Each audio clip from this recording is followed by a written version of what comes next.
యజ్ఞ అంటే జన్మలేదు, అది విషయం. కాబట్టి ఇంత బ్రహ్మాండంగా స్వామివారి కైంకర్యాన్ని పూజ కైంకర్యాన్ని జరిగాయి. భక్తిభావంతో మనస్సు అంతా స్వామి వారు పైకెత్తినప్పుడు ప్రహ్లాద వరద గోవిందో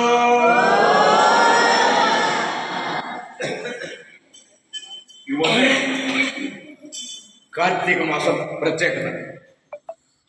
పండగ ఎట్లొచ్చింది మీ అందరికీ తెలుసు, కేదార్నవమి ఎట్లా వచ్చింది మీకు తెలుసు, శ్రీరామనవమి ఎట్లా వచ్చింది మనకు తెలుసు, శ్రీకృష్ణ జన్మాష్టమి ఎట్లా వచ్చింది మనకు తెలుసు.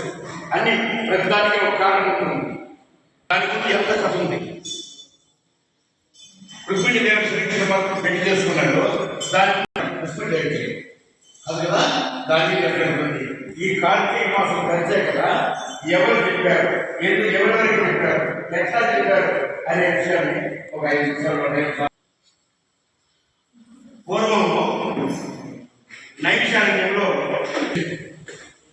మహానుభావ, ఒకప్పుడు జనక మహారాజు వశిష్ఠ మహర్షి మాకు వివరించవలసిందిగా కోరుతున్నాం.